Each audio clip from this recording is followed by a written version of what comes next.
باين في المحنة الله بيشهد مين احنا رجالة ضمن طرطش لك بنضرب حرب الليلة ما بنغلب بدك جبال وعادي من هدلك مرحب فيك في ولاد القدس مندبر حالنا نحل اللغز رنيت على نفحة وكل بخش وقت شفنا وياما وكل بصف ولا مرة نخاف ولا مرة ونص بالدفور. We were sick and tired of begging the powers that be to stop killing our brothers and sisters in Palestine.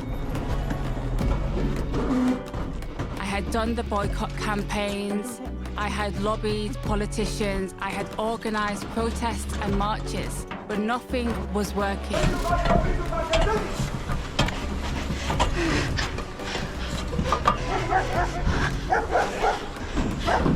I've got you. Rather than asking any politician to shut weapons factories down, we could go and shut them down ourselves. By putting our bodies on the line and our liberty on the line, occupying these factories, smashing them up and shutting them down, we could take the power back into our own hands. We know we had the power. Small groups of people with conscience, morality, and a few tools are all that's needed to actually change the world.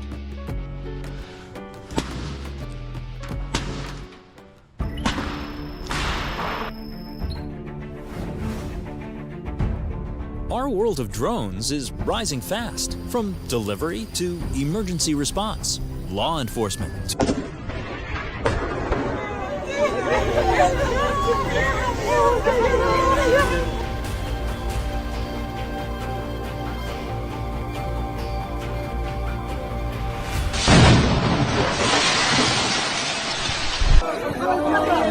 Elbit Systems technologies are operational in dozens of countries with power and precision.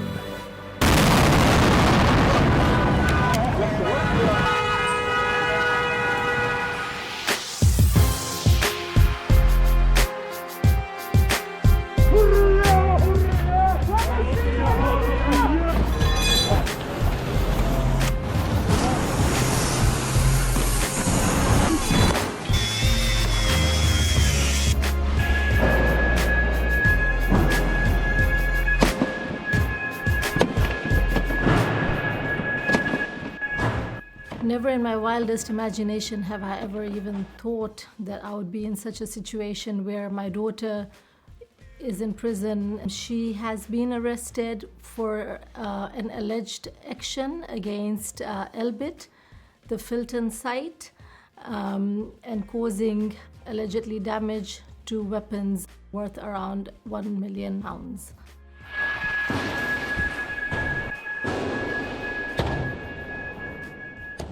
To take action against something unjust going on in my city, I take pride in that. Me can't believe I saw them cheat people. Them they have to protect and them a beat people. I'm innocent no system for the street people. Can't believe them a delete people. The system needs to change right now. Too much with a good on me that grave right now. You know see the nigga it's a deal right now. After get the people I don't stay right now. Oh, the system needs to change right now. Too much with a good on me that grave right now. You know see the nigga it's a deal right now. Direct action is a form of protest where you go straight to the people that are causing the problem and you solve it yourself.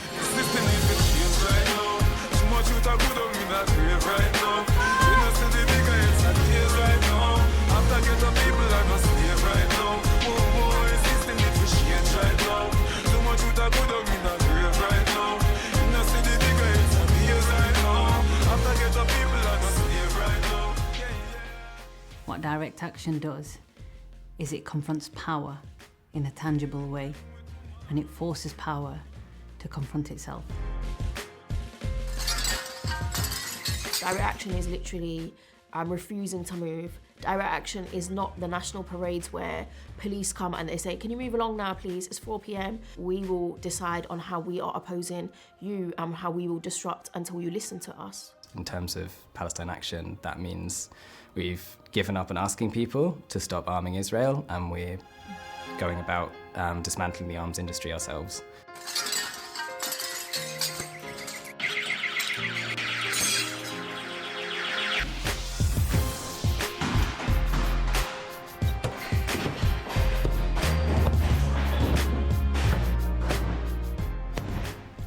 it is a factory of revolutionaries. You've never had anything of the nature of Palestine Action on the Palestinian cause in this country work in a sustainable way for this period of time and achieve the successes that have been achieved. The effectiveness of the actions that they've taken has had a huge impact. Factories being closed down, contracts being lost. It's in the interest of the public, actually, for people to know what is happening within their cities and towns and to be able to have a say in that. And for a long time we didn't, but thanks to Palestine Action, now we know and we can act.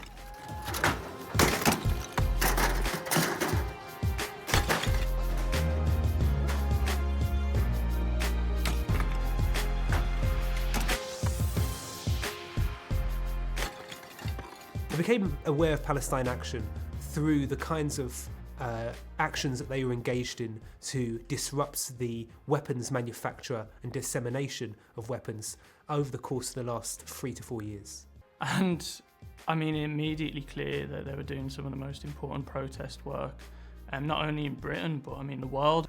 Those people are sacrificing something for a cause far, far bigger than them and all of us. And they are giving of themselves, of their future, of their time, of their mental, of their physical health, in order to articulate a form of love for some of the most oppressed people in the world. These are the best of humanity.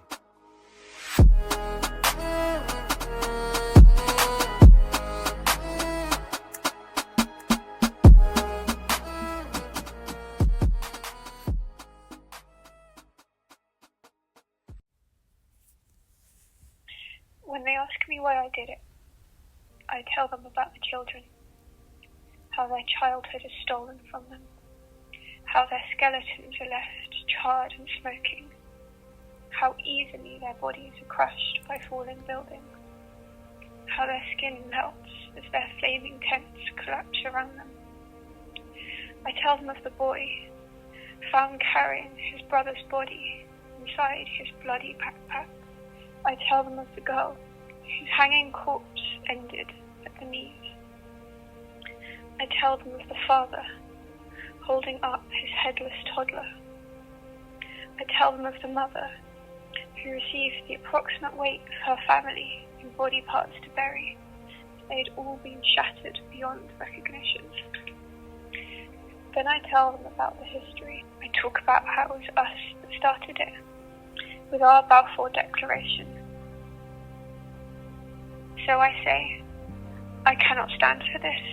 It can go on no longer. So I took action against Elbit, their weapons supplier. But I never forget to say that it was love, not hate, that called me. You know, the images coming out of Gaza on our phone screens every single day, showing the slaughter of children, especially of children, was very hard for all of us to take. And the same for Fatma Zainab. She did not want to be complicit in genocide. And all these images, these stories that were reaching us made her feel really helpless and really distressed and depressed. That, why are we not doing anything, as individuals, as communities? Why are we sitting there with our hands tied? We carry an immense amount of grief on a daily basis, and that grief gets heavier and heavier and heavier. And every time we see a video where we're witnessing the dismantling or the disruption of those arms factories that are directly contributing to the mass murder of Palestinian people, it's a reminder that there are individuals amongst us that are brave, that are bold, and that are willing to change with their hand and seek justice. صباح الخير يا ولاد عمومنا فضلوا شرفونا شو بتحب مضيفكم دم عربي ولا الدموع من عيوننا بعتقد هيك تأملوا نستقبل من هيك تعقدوا لما تدركموا على غلطة من هيك لبسنا الكوفي البيضة والسودا صاروا كلاب الزمان يلبسوها كموضة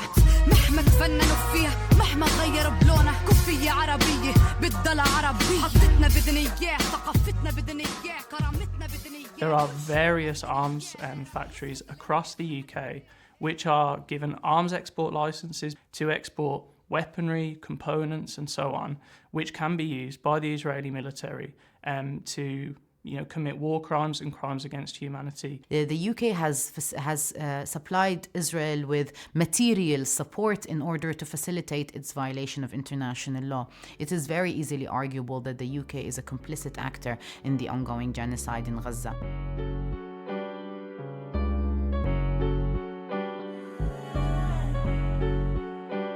Our first action, we went to the London headquarters of Elbit Systems, grabbed whatever spray paint and tools and homemade stencils we could get, and went inside and spray painted the inside of the office. We could have waited around for a year and planned everything perfectly, but that's not going to be successful. That's not going to start a movement.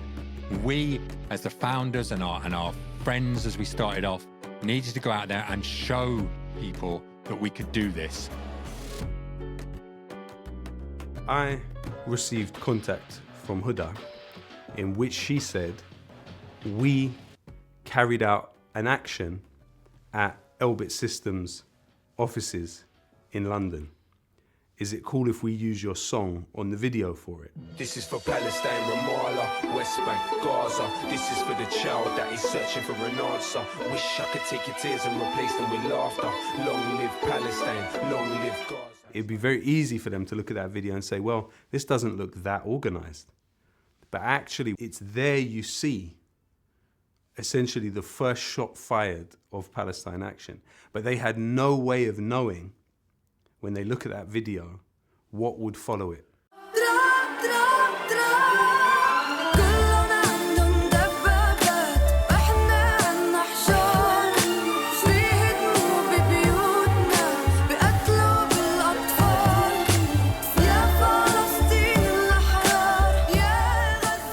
In 2020, Palestinians were still facing constant home demolitions in the West Bank.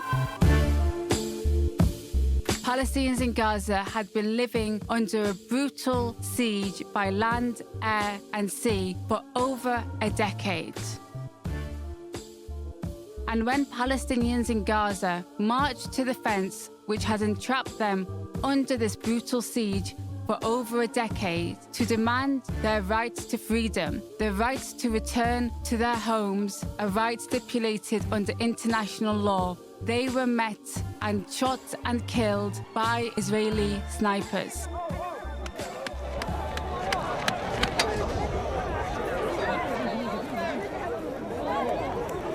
We had extreme violations, some of which can be considered and classified as war crimes in terms of direct targeting of the civilians who were partaking in these demonstrations.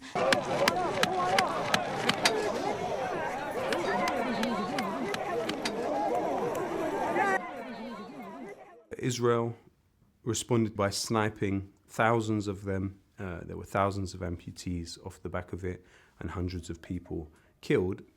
And those sniper rifles, some of them were sold to the Israelis by the British.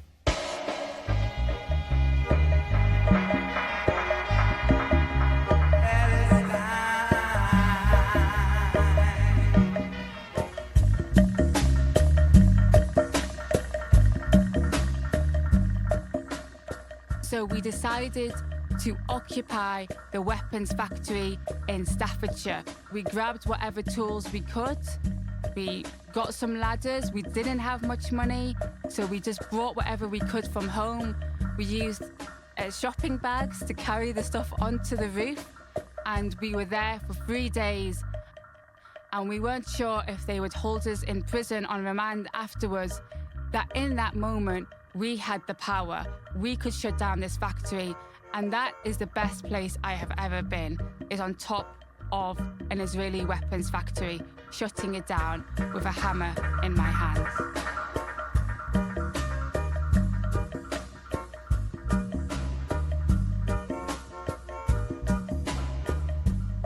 Some of the best known forms of direct action can be thought about in relation to resistance to apartheid and forms of segregation. So direct action was used in the US civil rights movements. They disrupted and broke segregation laws on public transport networks, for instance, or on food counters. We can think about examples such as resistance to chattel slavery in the Americas, in which they rose up, burnt down the property of the peoples who were enslaving them. All of these forms of resistance were wholly illegal. You also have the suffragettes movement, which went as far as trying to push Winston Churchill under a train and throwing bricks at 10 Downing Street. So there's all manner of ways in which direct action has achieved some of the things that we actually take for granted and view as positive aspects of our society. Those were won through direct action. They were fought for from below, not bestowed from above. We're here at UAV Engines in Shenstone. I'm locking on. I'm in a van. We've got a couple of guys with brick breakers. This is Elbit's drone engine factory in Shenstone.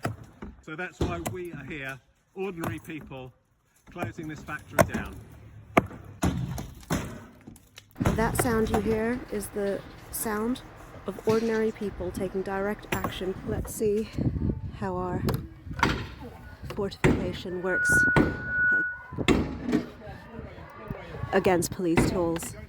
We've got to take this factory down, brick by brick, wall by wall. The primary purpose is shutting Elbit down and causing economic damage.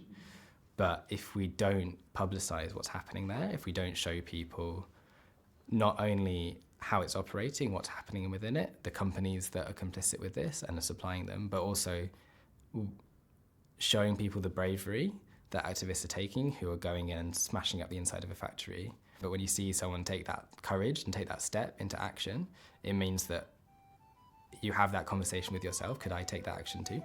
If not me, who? And if not now, when? I can act to stop these weapons being manufactured. It's within my power, and I will do that. What brought me here today is a kind of realisation that direct action is probably one of the best ways to get your voice heard. We are here to shut Elbit down.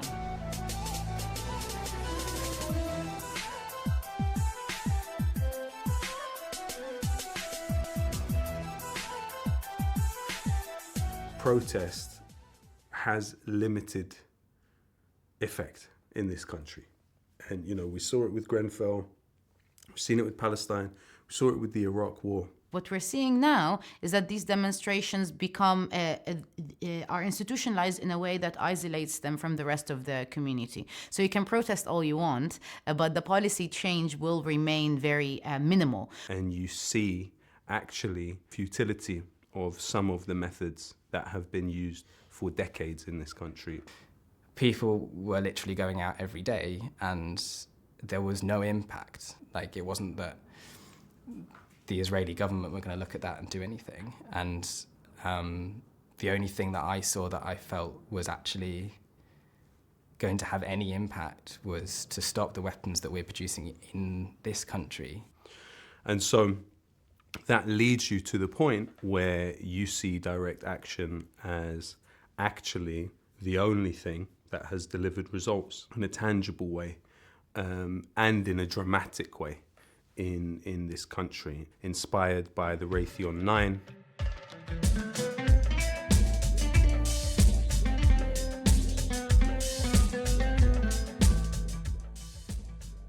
So Raytheon are, it's between Raytheon and Lockheed Martin, the largest arms company in the world. At the Raytheon building, there's a number of persons inside have taken over the building and are throwing items, computer disks, paper, etc., onto the roadway. These were people who, during the Israeli war on Lebanon, realized they had a Raytheon factory in Derry, and they got into the factory, shut it down.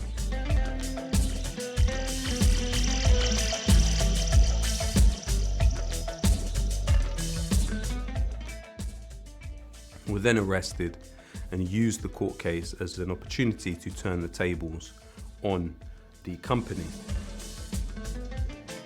So they entered the court, the accused, and they left as the accusers, and they were able to not only be acquitted, but also Raytheon was forced to leave Derry. By seeking to turn the table and take these corporations to court through direct action, these actionists sought to engage the legal system in a rather creative way. Furthermore, this way of thinking is a way that appeals to the law and the court of public opinion.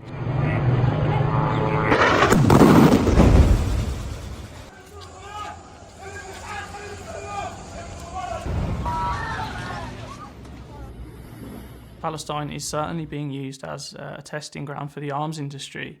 And I mean, this is not just kind of a claim by activists or Palestinians or lawyers. This is something that is openly admitted by the Israeli arms industry, and they're selling these instruments of war as battle tested against the Palestinians. If you go to the DSEI Arms Fair, which happens every 2 years in Excel, London, you will find Israeli corporations using demo videos on how these weapons were used and conducted in Palestine. Israel has a constant guinea pig, which is the Palestinians. Guinea pigs for how we can control them, guinea pigs for how we can watch them, guinea pigs for how we can study them, guinea pigs for how we can kill them. The UK and the Israeli military-industrial complexes are actually quite integrated. Now, an important aspect of this was the Watchkeeper drone. Since becoming operational in the IDF in the mid-1990s, Hermes Family Systems logged more than 400,000 operational flight hours in more than 40,000 successful combat missions for various forces around the globe, making them the most versatile and reliable tactical unmanned aircraft platform in the world. Elbit Systems is a military technology company that is officially incorporated in Israel, but as a multinational corporation, it has different subsidiaries all across the world. It produces weapons primarily for the Israeli state. However, it also exports its weaponry to state actors all around the world. It produces many of the missiles, drones, armory, that's been used to pummel Gaza. Now, it's also deeply integrated with the Israeli state. Israeli officials are frequently at Elbit events. I'm here in Bristol for the opening of the new Elbit factory, and I'm very, very proud of the Israeli technology. Elbit is a defense technology company, Israeli, that based here in the UK, has factories in Kent and in Bristol. I have just finished a visit to the Elbit factory, the place where a significant portion of the ammunition and equipment for the ground forces is produced. I am very impressed by the dedication of the employees, the management, and the quality of production with regard to the staff or the missiles. But most importantly, what matters here is that this is a blue and white production. We quickly identified Elbit Systems, Israel's biggest weapons firm, as our main target. Elbit Systems are the very manifestation of the Israeli military regime here in Britain. We knew they were operating in towns and cities across Britain. We also understood the impact it would make if Israel's biggest weapons manufacturer was forced out of a country, one of their strongest allies, and not because the government said so, but because of the people. We knew that Elbit Systems, under the subsidiary UAV Tactical Systems, were operating an arms company and a manufacturing hub where they were assembling drones to be shipped off to Israel from there. And the idea there is that if you're on the roof of a factory, like the British health and safety rules means that no one can actually be underneath you until they take you off. So just being there shut down the factory. And the idea was to occupy it for as long as we could and just keep that factory shut down. Yeah, so this is this middle of the 6th day on top of Elbit's factory in Leicester. Police have been denying us water for a couple of days now. Yeah. We've now resorted to, every time it rains, scraping water off the tent. This morning, I'll just show you over here, made a hole in the roof, and we can see down into the main workshop where they assemble killer drones. Just around the corner there, that's the end of the drone. You see on the right there. So we reckon this is where they assemble the drones ready for shipping towards Israel to be tested on Palestinians. It was kind of that moment of like, we are so definitely in the right place, doing the right thing. And yeah, and that was the same day that evening the police came to take us down, and like it was with that happening in the morning, the police coming to take us down, that we kind of picked up the sledgehammer and hammers and were just like, we need to this place needs to be shut down for as long as possible, and we just did as much like as we could to the top of it. I remember this guy Graham from the police shouting, "Don't do that, that's not going to help your cause," which has been, I think, successfully proved wrong. When it comes to any direct action that occurs, it is really important for local community members to get involved. People came out in droves. You know, we had convoys coming from across Leicester.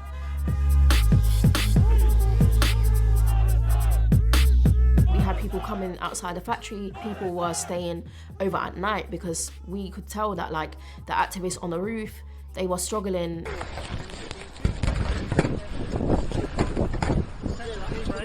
And then we glued ourselves to the roof just to stay out for a bit longer. You understand? You're under arrest for criminal damage and...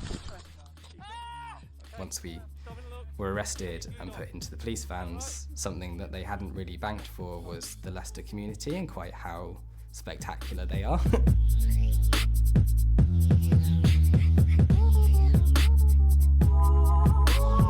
The police were trying to get down the activists from off the roof. And in that time, you know, the Leicester community had mobilised a lot of people. There were call-outs. They were standing in front of the police with riot shields. Police had come with their vans.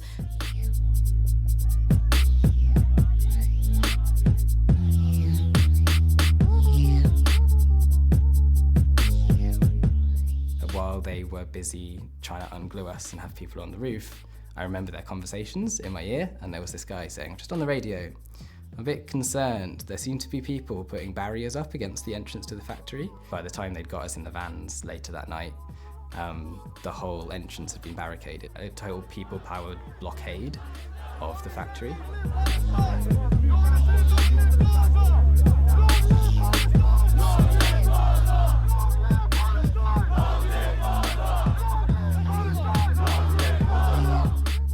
Every single one of these actions has often a small number of people dressed up in red boiler suits, maybe doing some damage or doing the action, and a huge number of people supporting that to happen and supporting it for years afterwards.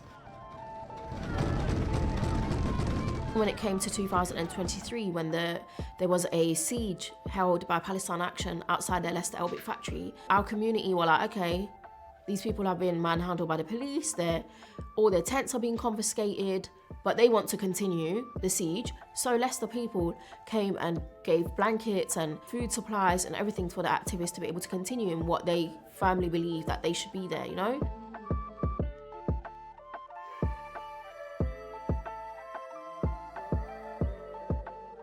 Local people in these areas do not want an Israeli weapons factory operating on their doorstep.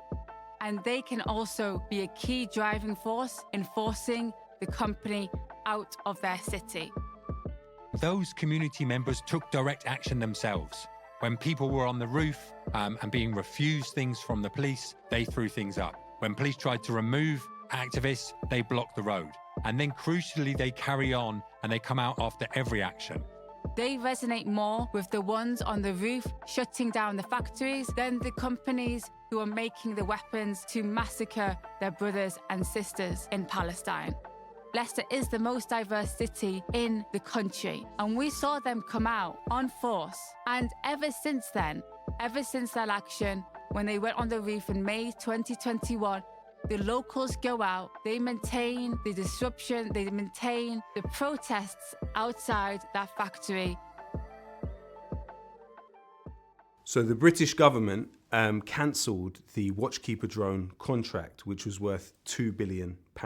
Which I can only think to mean the consistent and targeted action from Actions of Palestine Action, including this one, and like many, many more, that mean the manufacture of these drones keeps being delayed. The reason for the factory in Leicester existing is the Watchkeeper drone contract. So you do have to wonder how long is left for the Leicester UAV factory now that they have lost this Watchkeeper drone project. It kind of launched Palestine Action into a more mainstream attention for the first time. I looked at the reports back and I was like, oh, this one was different from the last ones. Protesters have staged a demonstration on the roof of a Leicester building which is involved in making combat drones. The group, called Palestine Action, claims that units built at the Israeli-owned Elbit factory at Meridian Park have been used in the ongoing conflict in Gaza. There's been different ways things have developed, expanding not just from targeting factories. There's been a massive scope of targets. Elbit Systems could not operate in isolation. They rely on a network of companies, investors, recruiters, suppliers, landlords, and therefore Palestine Action expanded the campaign to also target those who enable Elbit Systems. Actionists understood that if we could cost them more than they gain by working with Elbit, they would make the financially smart decision to just cut ties with Elbit. And really what the activity of Palestine Action is about is increasing the cost of that relationship with Elbit. As is said, if you work with Elbit Systems, then expect us. We wanted to make Elbit famous for all of the evil and inhumane acts they were committing on a daily basis. We wanted communities to know their name, know who their neighbours were, and to drive this company out of their towns and cities. Every time we do an action, we use the name of Elbit. We call for them to drop Elbit or shut Elbit down, to know exactly why we are there, what our mission is, and what it takes to stop Palestine Action from showing up on your doorstep. Do not work with Elbit Systems.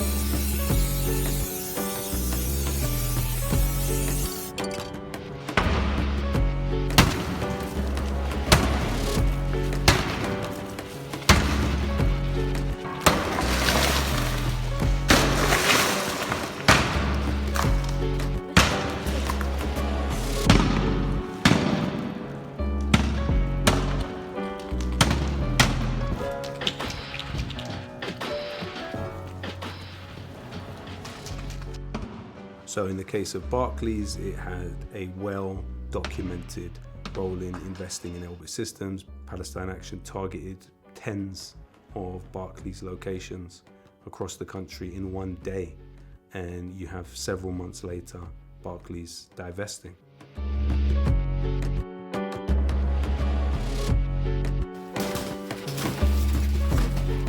When you take action, there must be an internal coherence to your action. Like stealing a statue of the State of Israel's first Prime Minister, or damaging a picture, a cultural artifact of the British colonisation of Palestine.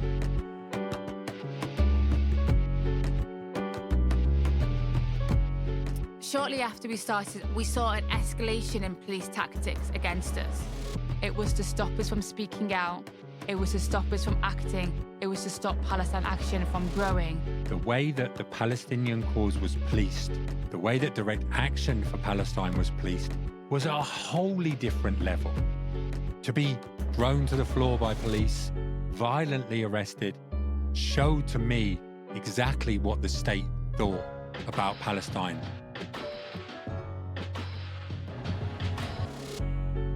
I think that was one of the main things that led me to take action. A woman called Mariam Afifi.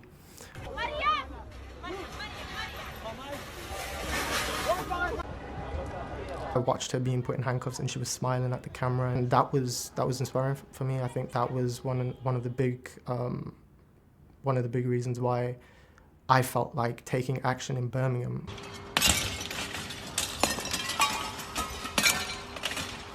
So we hit a factory in Birmingham.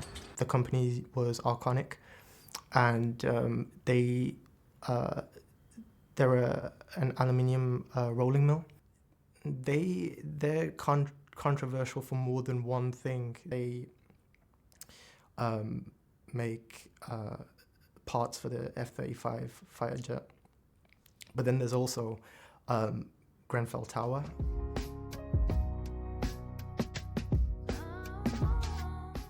On the 14th of June 2017, a fire spread across the building, and because of the Arconic cladding, it moved up, down and around the building and killed 72 people.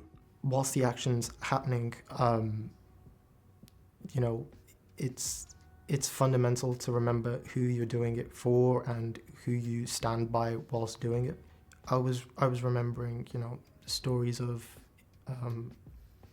people from every floor in the Grenfell Tower. We got started straight away, so we were trying to cause as much damage to the building as possible. And then I think it must have been later in the afternoon, there was masses in the community that came down. We're all sitting, blocking the road.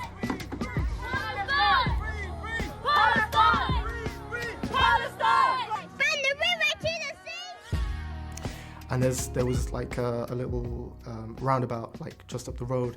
Police had cordoned the road off, so people couldn't get on the actual road we were on. But that didn't stop neighbors coming out, cheering.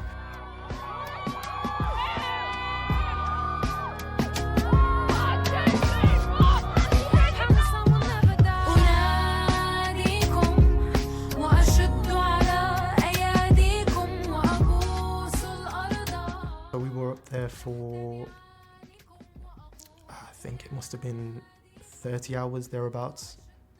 I remember being extremely calm. I didn't really feel a sense of fear. When you're coming down, you're still in that kind of, you still feel this sense of euphoria, shit, we did something. We actually did something. As someone that lived for many years next to the tower, that was there on the night, that lost a friend in the fire, that tried in the aftermath to be effective in some way, I think the decision to hit Arconic's factory was absolutely a beautiful sight, for sure. We've not seen any form of justice against those who are responsible for murdering 72 people. I myself was a witness to the fire and know a lot of people that are impacted by this fire, a lot of friends that lost their homes and lost their family members. For us, it felt like radical justice. We wanted to show solidarity through actions, not just another statement, but by targeting the company which was both responsible for the murder of people in Grenfell and in Palestine. The same company which disregarded human lives in Britain are the same ones who supplied the materials for Israel's F-35 fighter jets used to massacre people in Palestine, in Lebanon, and across the Middle East.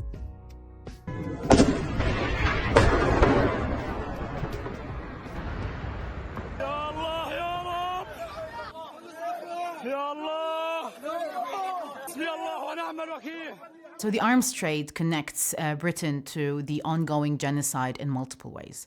First of all, Britain is a part of the F-35 program, which is the NATO program, supplying warplanes to Israel. Now, over 15% of every single F-30 fighter jet is produced in Britain with components made by UK-based arms factories.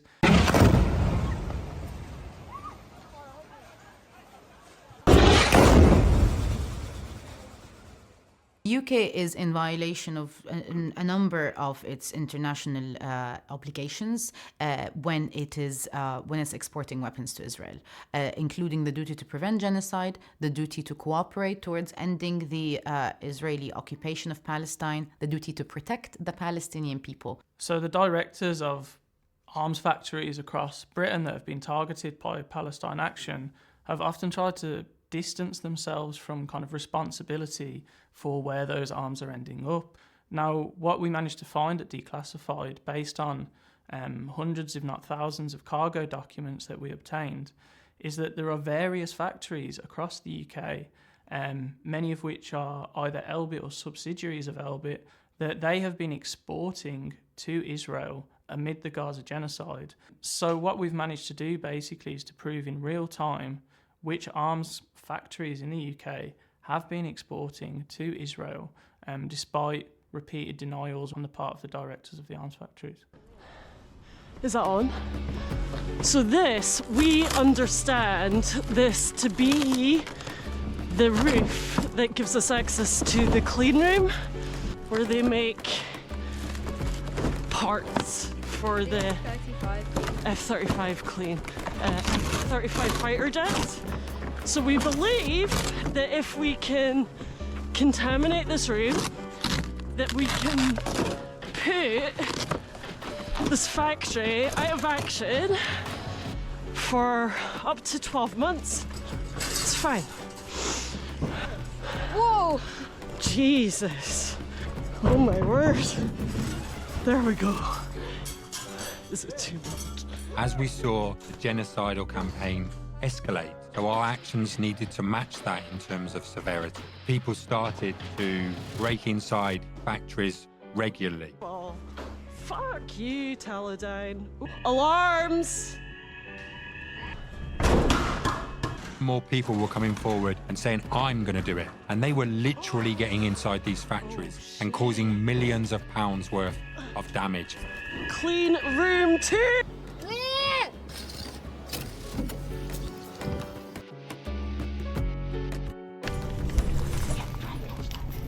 Someone do me up. Security, security! Stay together, stay together, stay together. Here, just here. Guys coming, guys coming. Right, get...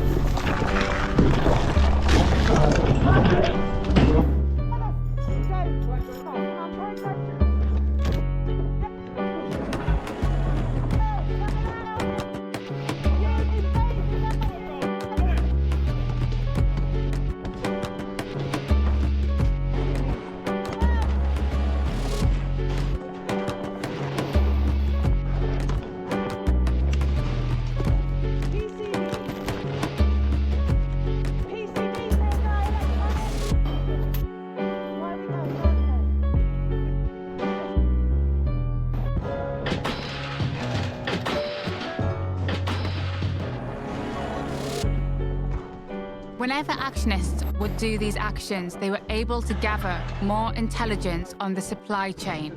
The papers that they had inside gave us more and more information to be able to better target and focus the next actions against Israel's military supply chain. We know that every time they have a security breach, they have to report it to the Ministry of Defense. That these are highly classified documents which actionists can just break inside these weapons factories, find and expose to the world.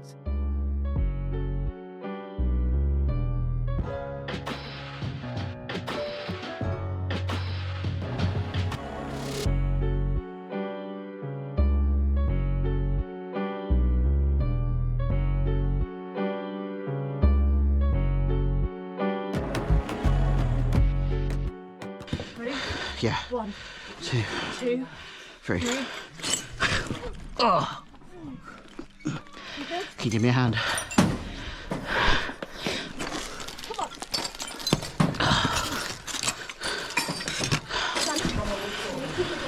Let's go.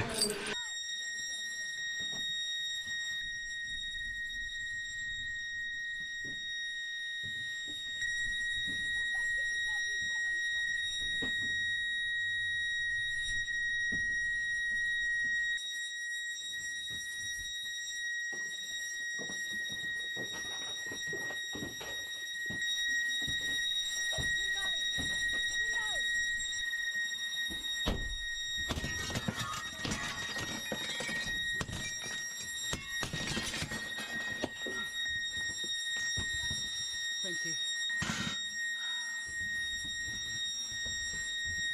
Free Palestine.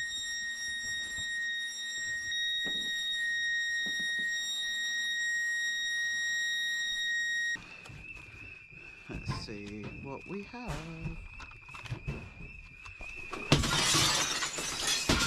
Someone finally got the alarm off.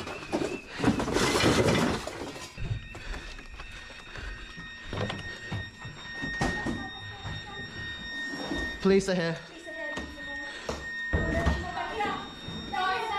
Have you glued the doors? This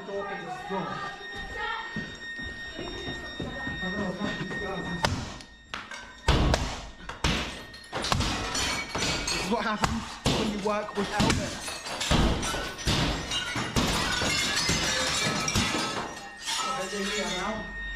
Stick together, guys. Stick together. Guys, we stick together. They're here. Oh look, police are here.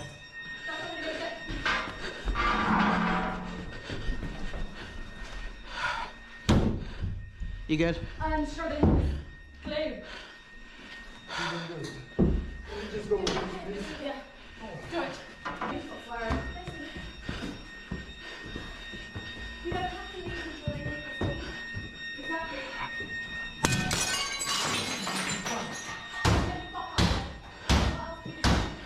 Yeah? Gives us time to fuck about. In which case, check there's no other entrances. He's full, yeah? Okay, we're gonna just check. Nice, okay.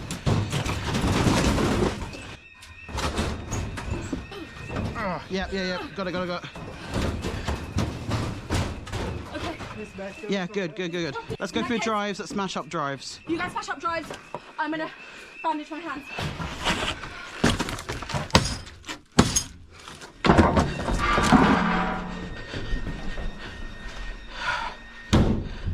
Wow, it's beautiful out there. You should have a look. It's actually a really nice morning. It's beautiful sunrise.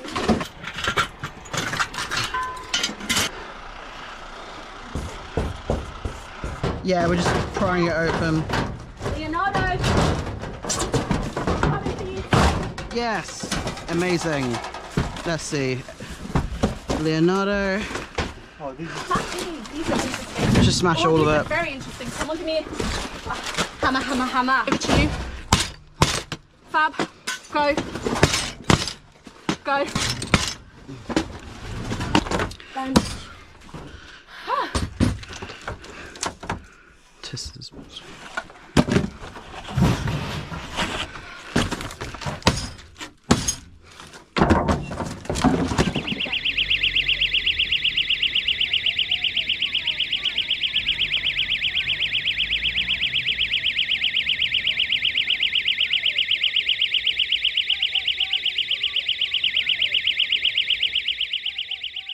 Criminal damage to prevent a war crime is not a crime. When you put that before most juries in this country, they will see that for what it is. That these are people doing what they can within their means to try and prevent the greater harm.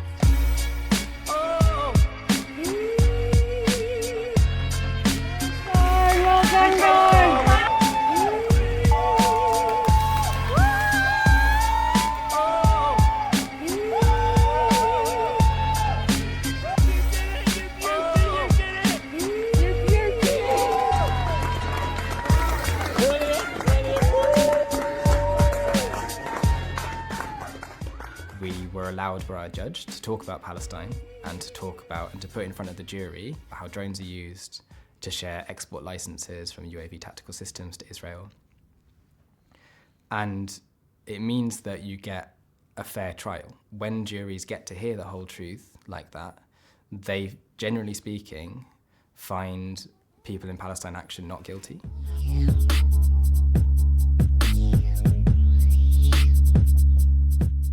Shortly after the genocide escalated in Gaza, we saw the increase in state pressure against Palestine Action. Actionists were being raided. Every week, different homes were being searched across the country by the police. We knew at the start of Palestine Action, the state would do everything possible to try and stop us before we drove Israel's weapons trade out of Britain. And we weren't going to let them win. Through freedom of information requests, we've been able to establish as fact that there has been constant coordination and meeting over the years between Israel, Elbit Systems, the British government. You then have the case of 2022. Priti Patel, at that time, as Home Secretary, meeting with the director of Elbit, Martin Fawcett, and talking about Palestine Action.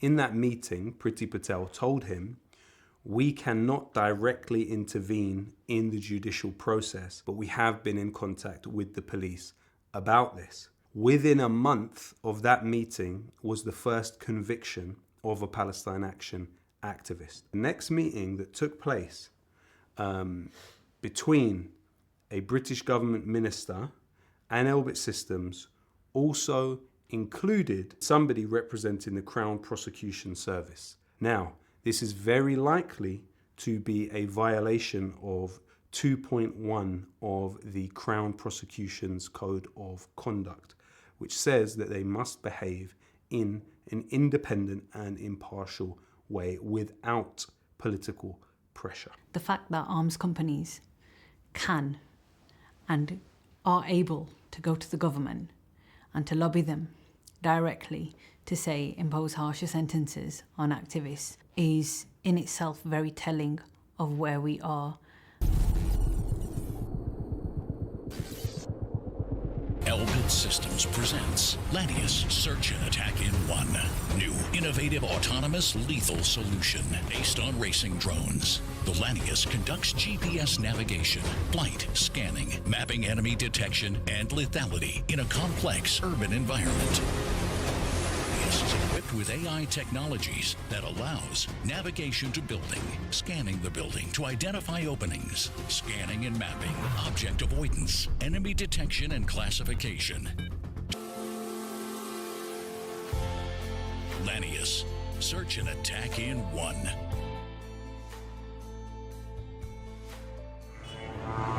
Living in Gaza means you are forced to hear this sound every day, almost every hour, day and night.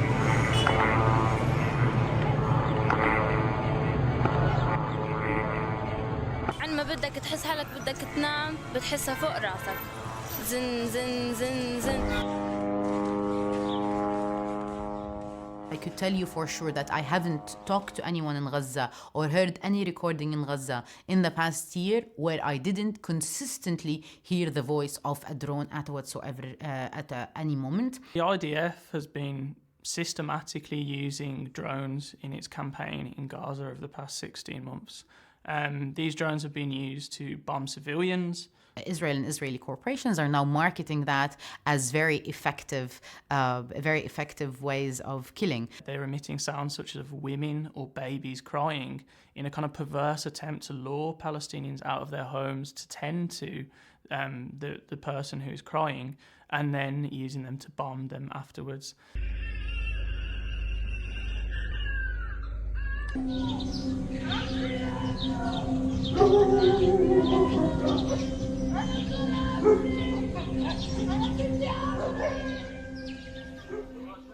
So first of all, we've had testimonies from doctors who were in the grounds who described direct bullets coming to children through these quadcopters. We've also heard accounts of pregnant women who were targeted by quadcopters, and also targeting of journalists. So Israel is kind of at the cutting edge as well of drone technology. By way of its experience of testing these different forms of drones on a captive population in Palestine.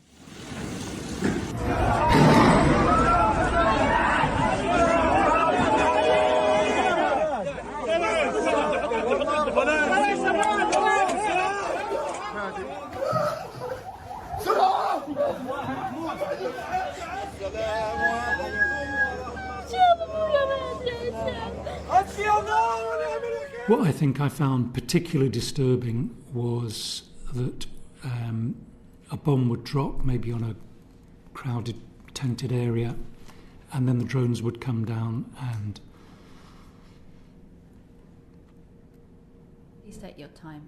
We're incredibly grateful that you're making the time to be here. So the drones would come down and pick off civilians, children, and we had description after description. This is not, an occasional thing. This was day after day after day, operating on children who would say, I was lying on the ground after a bomb had dropped, and this quadcopter came down and hovered over me and shot me.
The Filton 18 undertook an unprecedented operation. They are alleged to have caused over £1 million worth of damage to that facility. I think it's important for us to understand that when we're told Filton is a research centre, it's absolutely not that. It hosts killing machines. This is machinery that is created on UK soil with UK state complicity and investment that is targeting and killing innocent children and civilians en masse on a daily basis.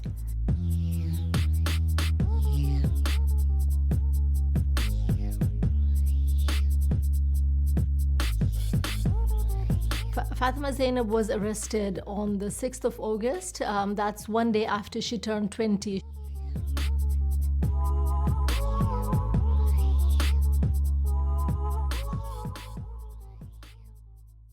Fatima Zainab has always been an advocate for social justice. I would say that's one of her most defining character.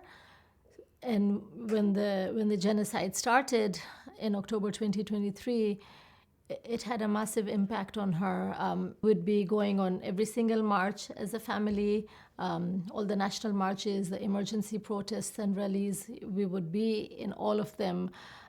And I think there came a point where Fatima Zainab was getting really distressed and very helpless that, we're marching week in, week out. the government's not listening, our voices are being unheard. And I feel this is the point where she felt that she needed to take action herself, do something more than just marching week in, week out. And it's an incredibly difficult time because we're not only having to deal with the grief of witnessing a real-time genocide take place every single day, but on top of that, we're having to deal with the absence of our loved ones because they have tried to do something to stop that. We're all proud of her, you know, we're all proud of being where she is for why she is in prison, you know, and even, you know, when I visit her, I tell her you need to hold your head up high because you know, you're not going to allow anyone to criminalize you because you haven't done anything that you need to be ashamed of.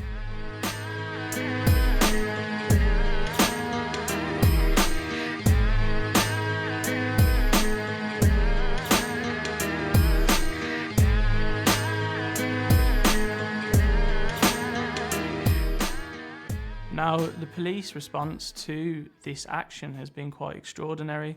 They've used counter-terror legislation to detain and remand many of those activists in prison, to the extent that they were moved from one site to another site without anybody who knows them being made aware that they had been moved. They were effectively rendered incommunicado from the rest of the world. You have seen people detained on remand for a long time, but initially under counter-terrorism legislation, which meant there were numerous ways in which they could have more harsh treatment justified, supposedly in a cell all day with the lights on, all night with the lights on, regular disruption. And with Fatima Zainab, I couldn't see her until 3 weeks into her arrest. The government has abused the use of counter-terror powers to arrest the Filton group, to interrogate them day and night, and then because of the terror connection that they're now labeled with, the consequences in prison on remand have been horrific for all of them. It is safe to say that the worst legal framework to use in such a case is the terrorism framework. The terrorism discourse has been heavily critiqued by justice theorists, by human rights lawyers, by being a way to evade the rule of law and creating an otherwise called exceptionalist space outside of the law into whatever annoys the government.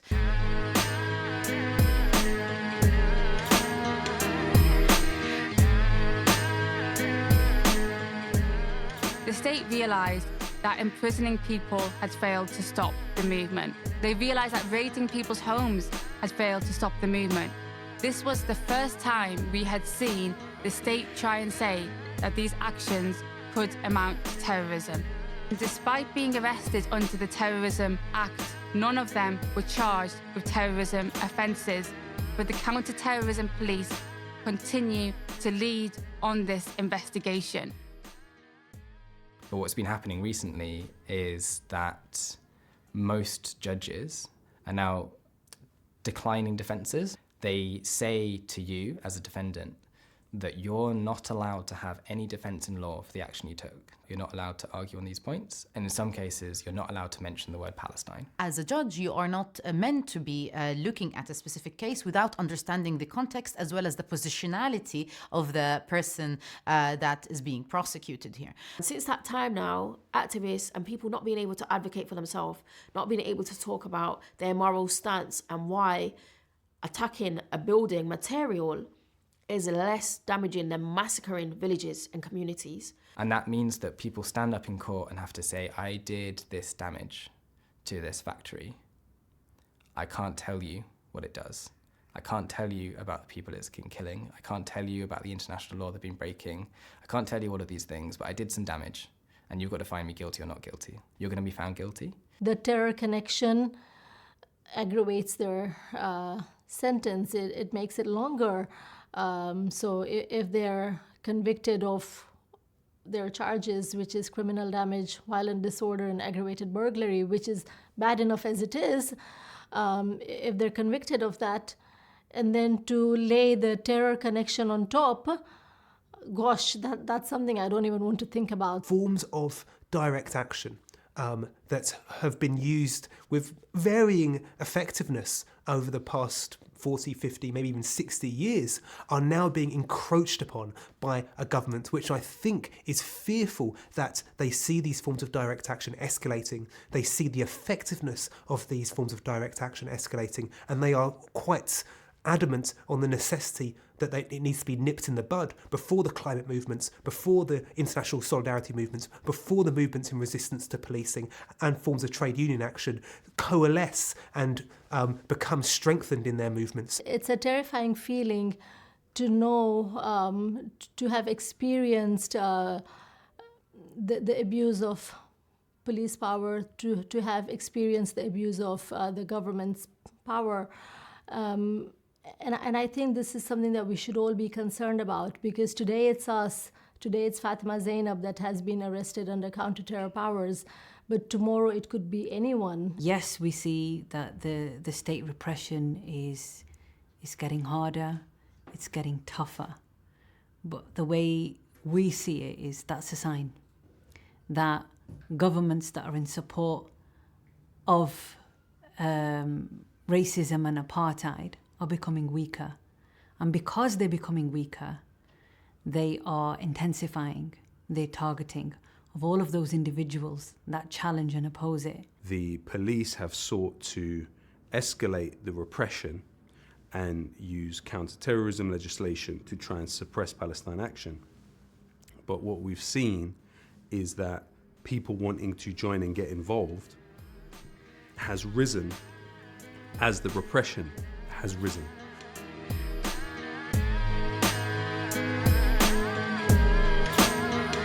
They're calling me a terrorist, like they don't know who the terror is. When they put it on me, I tell them this: I'm all about peace and love. But they're calling me a terrorist, like they don't know who the terror is. Insulting my intelligence. Oh, how these people judge.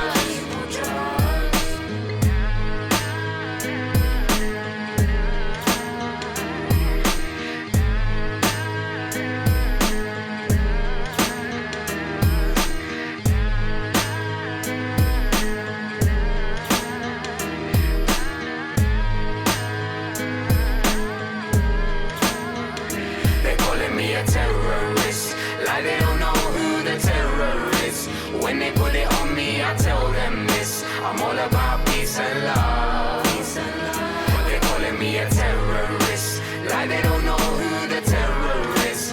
Insulting my intelligence. Palestine Action has set the world alight. There's never been the spread of an organization in the way that it has spread, even in the United States. Palestine Action US succeeded in Boston, Massachusetts, shutting down an Elbit Systems site permanently. From Italy to Germany, across the world, there are now branches of Palestine Action with the same school of thought, which is you focus on an attritional war against weak points in the structure of what Israel does. And the weakest point is the arms trade. This is an unprecedented bulldozer of a campaign which has launched directly into the heart of Elbit Systems operations in this country, and it's something that, frankly, the rest of the world should learn from. Palestine Action permanently shut down Elbit's weapons factory in Oldham, the north of England.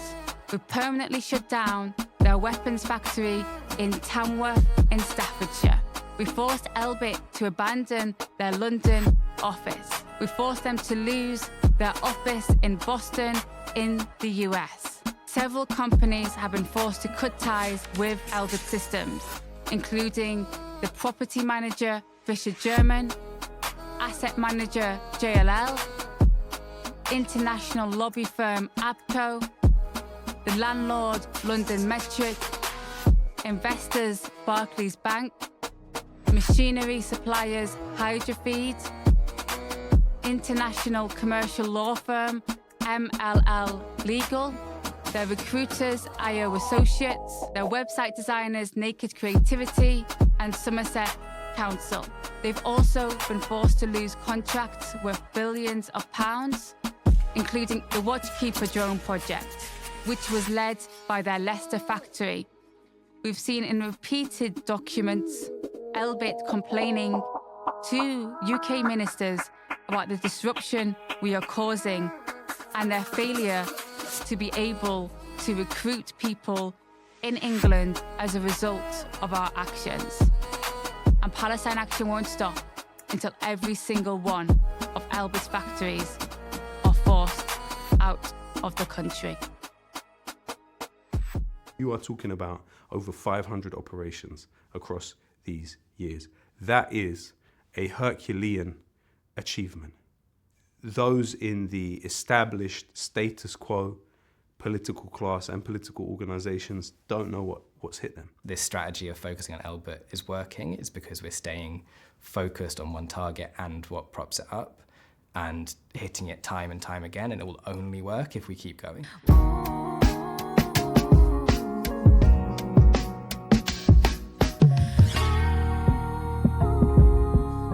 And to see that recognition, you know, through murals and painting in Gaza, in Palestine, and it kind of reinforces the idea that, you know, it's a collective struggle. From the Palestinian community's perspective, the acts of Palestine Action have resonated as the ultimate acts of solidarity, situating Palestine Action in the belly of the beast, also it being led by people who are from the British working class, and with the clear message being equality and justice for all, resonated in a time where the feeling is that we've been left out by the world, in a time of ultimate helplessness.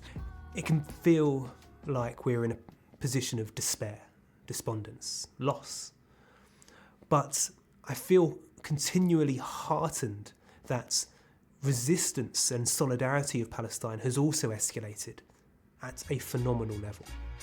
You might take my life, but you can't take my soul. You can't take my soul. You might take my freedom, but you can't take my soul. No, you can't take my soul. You might take my life, but you can't take my soul. You can't take my soul. You might take my freedom, but you can't take my soul. No, you can't take my soul. Yeah.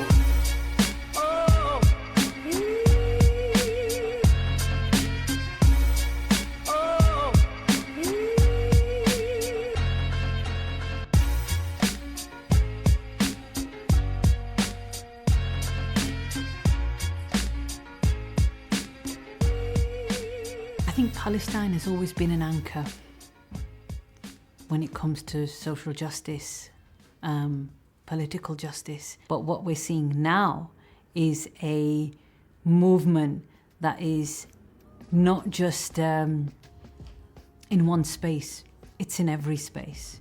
It's institutional, it's systemic, it's international, and I think there's nothing more powerful than that at the moment, and there is no going back, there's only moving forward.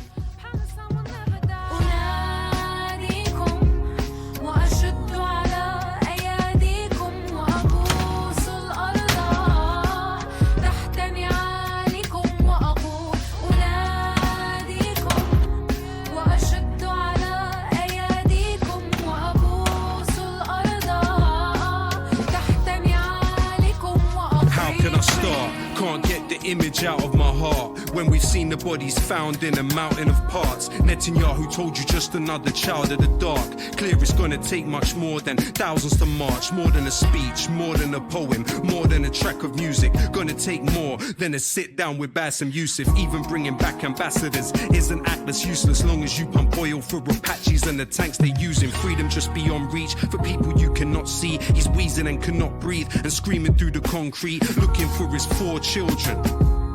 The bombs leave structures that I wouldn't want to call buildings. My fingers pointed at this government, you all killed them. Tell me that you wouldn't take up arms if those were your children. Let me make the factor clear. Those bombs were manufactured here, and they want the land as theirs because of natural gas in there. Feel death in the atmosphere while we hapless stand and stare. And a little boy begs for his brother's strand of hair. Truth is, I don't know how anyone can live after digging for their dead kids buried under bricks.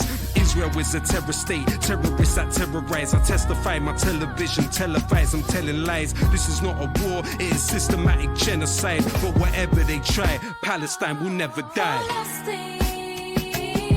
They're not prepared to face the pain, so they're scared to say your name. They're not prepared to face the pain, so they're scared to say your name. They're not prepared to face the pain, so they're scared to say your name. They're not prepared to face the pain, so they're scared to say your name.